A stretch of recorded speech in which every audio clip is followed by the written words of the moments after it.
განცხადებების ფონზე, რომელსაც ეუთოს საპარლამენტო ასამბლეის ხდომაზე ქართული ოცნების დეპუტატები აკეთებდნენ, მართლაც გასაკვირია, რომ პორტოს დეკლარაციას და რეზოლუციას საქართველოს შესახებ ჰქონდა ქართული ოცნების მხარდაჭერა, რადგან ეს დოკუმენტები ერთ-ერთში ასახავს იმ მოთხოვნებს, რაც ამ თვეების განმავლობაში ქვეყნის შიგნით პროტესტის მონაწილეებს აქვთ და მოუწოდებს საქართველოს ხელისუფლებას, რომ ჩაატაროს ახალი საპარლამენტო არჩევნები და გაათავისუფლოს უკანონოდ დაკავებული მოქალაქეები, მათ შორის პოლიტიკოსები. რა შეიძლება იყოს ამის მიზეზი? ოპოზიციაში ამბობენ, რომ ქართული ოცნება იძულებული გახდა, რომ ყოფილიყო მხარდამჭერი რეზოლუციისა. ასევე არის საინტერესო, რომ რეზოლუციაში გარდა ქვეყნის შიგნით არსებული ვითარების შესახებ შეშფოთების გამოხატვისა, ასევე არის შეშფოთება გამოხატული იმის გამო, რომ ოკუპირებულია საქართველოს ტერიტორიები და არის მოწოდება სირიის მისამართით, რომ მან აღიაროს ოკუპირებული, უпростоრად უკან გაიწვიოს ოკუპირებული ტერიტორიების დამოუკიდებლად აღიარება. ეს ეხება საქართველოსაც და ეხება უკრაინასაც. ამ სხდომის შემდეგ ნიკოლოზ სამხარაძემ, რომელიც ერთ-ერთი მონაწილე იყო სხდომაზე ქართული ოცნებიდან, თქვა, რომ ის მიესალმება ამ ჩანაწერს დეკლარაციაში და ამ შესაძლოა ეს იყოს ერთ-ერთი მიზეზი, რის გამოც ქართული ოცნების მხარდაჭერა აქვს დოკუმენტს, თუმცა ფაქტი ერთია, რომ მისი მხარდაჭერით ქართული ოცნება იღებს ვალდებულებას, რომ რეზოლუციის მთავარი მოთხოვნები შეასრულოს და ჩაატაროს ახალი არჩევნები, გაათავისუფლოს პოლიტიკური პატიმრები. ოპოზიციაში ამბობენ, რომ რაც უფრო მეტად იქნება მკაცრი, თუნდაც რეპრესიების კუთხით ქართული ოცნება ქვეყნის შიგნით, მით უფრო მეტად გაიზრდება მოთხოვნა საერთაშორისო საზოგადოების მხრიდან. ისინი მიიჩნევენ, რომ ეუთოს საპარლამენტო ასამბლეის მკაცრი მოწოდება არის მნიშვნელოვანი სიგნალი ქართული ოცნებისთვის და მნიშვნელოვანი მხარდაჭერა საქართველოს მოქალაქეებს. შესაბამისად, მათ აქვთ მოლოდინი, რომ შეუსრულებლობის შემთხვევაში საერთაშორისო პარტნიორებს ასევე ექნებათ შესაბამისი რეაგირება და შესაბამისი დამოკიდებულება ქართული ოცნების მიმართ. რეზოლუციის მხარდაჭერა ნიშნავს იმას, რომ ისინი იძულებული გახდნენ, იმიტომ რომ იქ ბევრი ისეთი პუნქტი იყო, რაც რეალობას, სიმართლეს ასახავდა ქვეყანაში მიმდინარე პროცესებთან დაკავშირებით.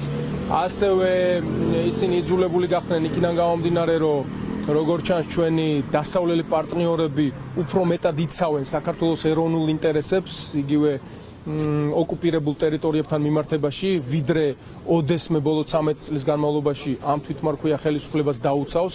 აქედან გამომდინარე, ისინი ერთგვარი მძევლებიც კი გახდნენ, შეიძლება ითქვას, ამ რეზოლუციის და ამ ანგარიშის შესაბამისად ირიბად, ან თუ შეგვიძლია ვთქვათ პირდაპირაც მათ აიღეს ვალდებულება. ეუთოს საპარლამენტო ასამბლეის ძალიან მკაცრი დასკვნა არის კიდევ ერთი კრახი განცდილი ქართული ოცნების ეგრეთ წოდებული ხელისუფლების მიერ საერთაშორისო ასპარეზზე.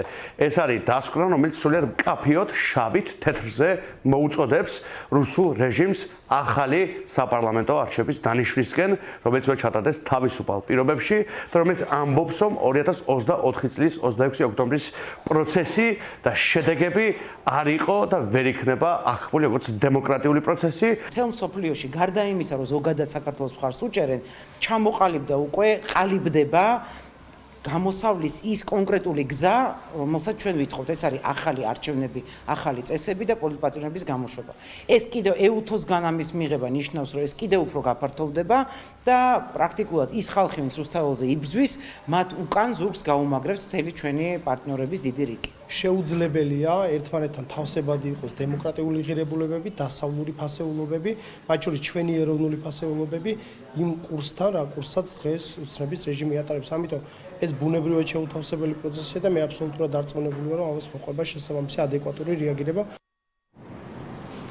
მესამე სექტორის ის წარმომადგენლები, რომლებიც მუშაობენ არჩევნებთან დაკავშირებით, ასევე აქვთ ეუთოსთან მუშაობის გამოცდილება, ამბობენ, რომ ახალი არჩევნების მოთხოვნა რეზოლუციით ამ ორგანიზაციის მიერ არის განსაკუთრებულად მნიშვნელოვანი, რადგან ეს არის ორგანიზაცია, რომელიც წლების განმავლობაში მუშაობს არჩევნებზე, აკვირდება, მათ შორის დააკვირდა ქვეყნის შიგნით 26 ოქტომბრის არჩევნებს და შესაბამისად ამ ყველაფერზე დაყრდნობით ახალი არჩევნების მოთხოვნის ჩაწერა რეზოლუციაში ნიშნავს იმას, რომ ეს მოთხოვნა არის ვალიდური, არის რელევანტური და სწორი, რაც აქვთ ამ თვეების განმავლობაში საქართველოს მოქალაქეებს.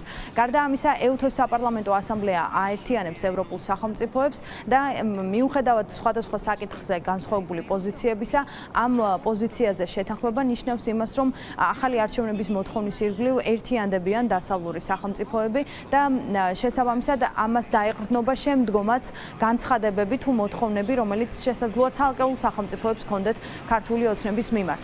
ქართული ოცნების მხარდაჭერა კი ნიშნავს ვალდებულებას, რომ მან შეასრულოს ეს მოთხოვნა და ახლა ყველაფერი სწორედ ბიძინა ივანიშვილის პარტიაზეა დამოკიდებული. ეს არის ყველაფერი ქართული ოცნების ეგრეთ წოდებული ხელისუფლების კისერზე. EUTHO-ს საპარლამენტო ასამბლეამ ძალზე მნიშვნელოვანი დოკუმენტები მიიღო, მათ შორის პორტუს დეკლარაცია და არაერთი რეზოლუცია. ერთ-ერთი რეზოლუცია ეხებოდა სწორედ საქართველოში სუდად ჩატარებული არჩევნების საკითხს, უამრავ სამართალდარღვევას, რომელსაც ადგილი ჰქონდა ამ არჩევნების დროს და რომელიც დაფიქსირდა EUTHO ოდირის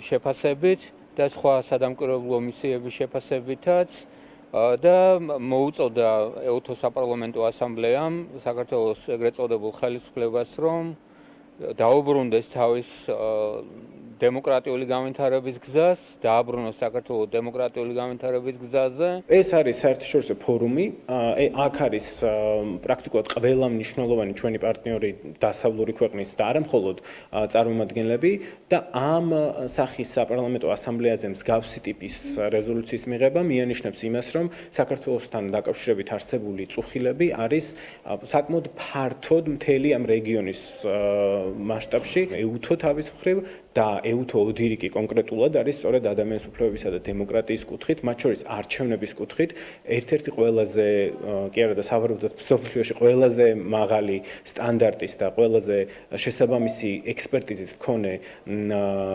ორგანო და მათგან მომავალი კონკრეტული წუხილები, რომელიც ზუსტად იმეორებს იმ შეშფოთებას, იმ დასკვნებს, რასაც ქართული სამოქალაქო საზოგადოების, ქართული არასამთავრობო ორგანიზაციების წარმომადგენლები საუბრობდნენ და საუბრობენ ამ ხნის განმავლობაში, ეს მიანიშნებს იმაზე, რომ ეს წუხილები ძალიან ვალიდურია. EUTHO-ს საპარლამენტო ასამბლეის ხდომა გუშინ გაიმართა, სადაც მონაწილეობას იღებდნენ ქართული ოცნების დეპუტატები, ნიკოლოზ სამხარაძე, მაია ბითაძე, ლევან მახაშვილი იყვნენ გამომსვლელები.